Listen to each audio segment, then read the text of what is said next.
பிச்சை எடுப்பது எப்படி என்று உங்களிடம் கற்றுக்கொள்ள வேண்டும். வயிறறிந்து முன்னாள் காவல்துறை அதே காட்சியை போட்ட கம்பீரத்தோடு நான் பேசுகின்றேன். இத்தனை நாட்களாக மரியாதையோடு எப்பவுமே காவல்துறை என்று மரியாதை. இஸ்லாம் மதத்தை நம்பாதவர்களை கழுத்தை எப்படி அறுப்பது, எப்படி கொலை பண்ணணும், ஃபக்கீர் எப்படி கொலை பண்ணணும், 7 நிமிஷம் வீடியோ ரெக்கார்ட் பண்ணி அது பேரு பையத் அப்படிம்பாங்க. பையத் தீவிரவாதத்தில் ISIS அது பேரு பையத். ஒருக்கா நீங்க பையத் கொடுத்துட்டீங்கன்னா நீங்கள் உங்களை அர்ப்பணிக்கின்றீர்கள் என்று அர்த்தம். பையத் பண்றான். எப்ப பண்றாங்க? அக்டோபர் 19ஆம் தேதி, 4 நாளைக்கு முன்னாடி ஒருத்த பையத்து கொடுக்கிறான். 7 நாள் 7 நிமிஷம் வீடியோ போடுறான். வீட்டுல பேப்பர்ல டார்கெட் 7 டார்கெட்டை எழுதுறான்.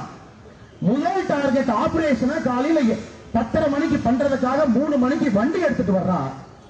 அக்டோபர் 29ஆம் தேதி உங்களுடைய போலீஸ் கமிஷனர் அலுவலகத்தை தகர்ப்பதற்கு 2வது உமர் ஃபரூக் குன்னூர்ல ஒளிஞ்சிருக்கான். ஆனா இங்க காவல்துறை நல்லா வேலை பார்க்கறீங்க சார், நல்லா வேலை பார்க்கறீங்க. வயிறறிந்து முன்னாள் காவல்துறை அதே காட்சியை போட்ட கம்பீரத்தோடு நான் பேசுகின்றேன். இத்தனை நாட்களாக மரியாதையோடு எப்பவுமே காவல்துறை என்று மரியாதை. நீங்க எப்படி லைட்டா அப்படி டீல் பண்ணீங்க? அது ஒண்ணு இல்ல, அப்படி ஒரு குண்டு வீட்டுக்குள்ள பார்லஸ் குண்டு உருண்டுகிட்டு இருந்துச்சு. அந்த பிஜேபி காரனுக்கு வானத்திய காலத்துல இங்க வேலை இல்ல, சும்மா அந்த மைக்க பார்த்தா ஏதாச்சும் பேசுவாங்க. இது தீவிரவாத தாக்குதலே இல்லை.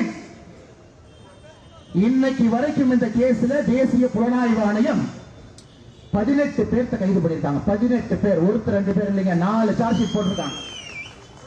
இன்னைக்கு பாருங்க, தெய்வத்தினுடைய அழைப்பு போல இந்த நிகழ்வுக்கு வருவதற்கு முன்புதான் நான் வானத்தி அக்கா உள்ளிட்ட எல்லா தலைவர்களும் அமித்ஷா கிட்ட சொன்னோம், கோயம்புத்தூருக்கு எண்ணெயே வேண்டும் என்று. இப்பதான் அமித்ஷாஜிக்கு பதில் கடிதம் இன்னைக்கு வந்து கைக்கு, அதை பரிசீலனை செய்கின்றேன். கோயம்புத்தூருக்கு எண்ணெயை கொண்டு வருவதற்கு மத்திய அரசு பரிசீலனை செய்யும் என்று பதில் கடிதம் போட்டிருக்காங்க. எண்ணெயை ஓட்டுங்க பார்க்கலாம்.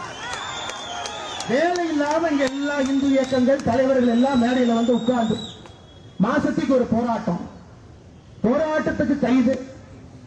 நைட்டு 11 மணி வரைக்கும் பெண்களுக்கு குழந்தைகள் இருப்பாங்க, குட்டிகள் இருப்பாங்க, அமைதியான முறையில போராட்டம் பண்றோம். பரிசு என்னன்னா, அப்படியே பிடிச்ச மண்டபத்தில் 11 மணி வரைக்கும் வச்சா அடுத்த முறை பெண்கள் கைதுக்கு பயந்து வரமாட்டாங்க, ஆம்பளைங்களும் கைதுக்கு பயந்து வரமாட்டாங்க. இங்க பாருங்க, பாஷா அவர்களை பத்தி பேச மாட்டாங்க, அவர்கள் தான் நான் சொல்லுவாங்க. காரணம், இந்த பெரியவங்களை நீ வளர்த்தது அப்படி, யாராக இருந்தாலும் அவர்கள் சொல்லணும். இறந்து போனே வரிசையா வர்றாங்க, ஒருத்தர் கிளம்பி வர்றாங்க. அண்ணன் சீமான் அவர்கள் சொல்றாங்க, தகப்பா அப்படின்னு.